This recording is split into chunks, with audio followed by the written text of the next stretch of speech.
আপনার স্মার্টফোনটা যদি চার্জ হতে অনেক সময় লাগে এবং আপনি চাচ্ছেন আপনার স্মার্টফোনটাকে খুব দ্রুত চার্জ করাতে, তাহলে এই ভিডিওটা আপনার জন্য। এবং সম্পূর্ণ ভিডিওটা দেখার পরে কিন্তু আপনাকে নিশ্চিত হতে হবে এই দ্রুত চার্জ করার বিষয়ে।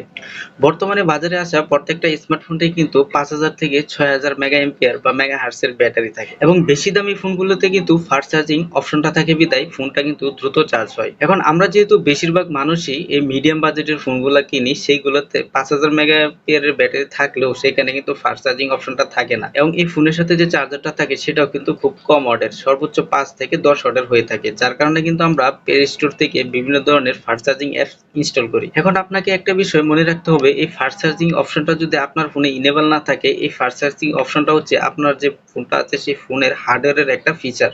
এখন আপনার ফোনে যদি এই ফাস্ট চার্জিং অপশনটা ইনেবল না থাকে বা অপশনটাই যদি না থাকে, তাহলে আপনারা ভুল করেও প্লে স্টোর থেকে বিভিন্ন প্রকারের যে থার্ড পার্টি অ্যাপস গুলো আছে ফাস্ট চার্জিং এর, এই অ্যাপস গুলো ভুলে কখনো ইনস্টল করবেন না। যদি আপনারা ইনস্টল করেন সেক্ষেত্রে আপনাদের ফোনটা তো চার্জ হবেই না দ্রুত, উল্টো আপনার ফোনটা কিন্তু ক্ষতিগ্রস্ত হবে, যার জন্য কিন্তু আপনাকে দায়ী থাকতে হবে। এখন মূলত আপনারা কিন্তু দুই ভাবে আপনাদের ফোনটাকে ফাস্ট চার্জিং করাতে পারেন। সেটা হচ্ছে আপনার ফোনটা যদি মিডিয়াম বাজেটের বা লো বাজেটের হয়ে থাকে, তার সাথে কিন্তু সর্বোচ্চ 5 থেকে 10 ওয়াটের একটা চার্জার থাকে, যার কারণে কিন্তু ফোনটা চার্জ হতে অনেক সময় লাগে। সেক্ষেত্রে আপনারা বাজার থেকে একটা 10 থেকে 15 ওয়াটের একটা চার্জার কিনে নিতে পারেন। আপনারা যদি 10 থেকে 15 ওয়াটের একটা চার্জার কিনে নেন, সেক্ষেত্রে কিন্তু আপনার ফোনটা চার্জ হবে দ্রুত এবং কি আগের তুলনায় অনেক সময় কম লাগবে।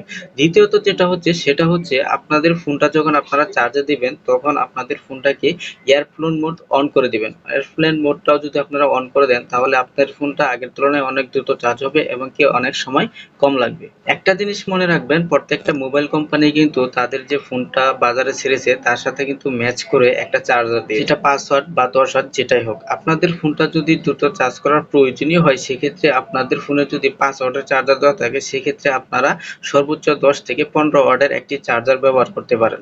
এর বেশি অর্থাৎ 30 থেকে 40 ওয়াটের চার্জার আপনাদের ফোনে কিন্তু ইউজ করতে যাবেন না। আপনারা যদি এটা ব্যবহার করতে চান, তাহলে কিন্তু আপনাদের ফোনের দ্রুত চার্জ হওয়ার বদলে আপনার ফোনের ব্যাটারিটা কিন্তু ফট করে ডাউন হয়ে যেতে পারে। তো এখন আমার সাজেস্ট হচ্ছে, আপনারা যারা নতুন ফোন কিনবেন, অবশ্যই অনেক কষ্ট হলেও একটু বেশি টাকা দিয়ে ফোনটা কেনার চেষ্টা করবেন, তাহলে আপনাদের ফোনে কিন্তু ফাস্ট চার্জিং অপশনটা এমনিতেই থাকবে, আপনাদের ফোনটা কিন্তু অনেক দ্রুত চার্জ হয়ে যাবে, এমনকি তখন কিন্তু আপনাদের দ্রুত চার্জ হওয়ার সমস্যাটা আর হবে না। আশা করি আমার এই ইনফরমেশন গুলো আপনাদের অনেক কাজে আসবে। এখন আপনারা যারা আমার পেজে নতুন এই ভিডিওটি দেখছেন, অবশ্যই পেজটিকে ফলো করে দিয়ে দিবেন, আর যারা অলরেডি ফলো করে দিয়েছেন তাদেরকে থ্যাংক ইউ সো মাচ। আর ভিডিওটি যদি আপনার কাছে ভালো লাগে, তাহলে একটা লাইক মাস্ট। সবাই ভালো থাকবেন, সুস্থ থাকবেন। আসসালামু আলাইকুম।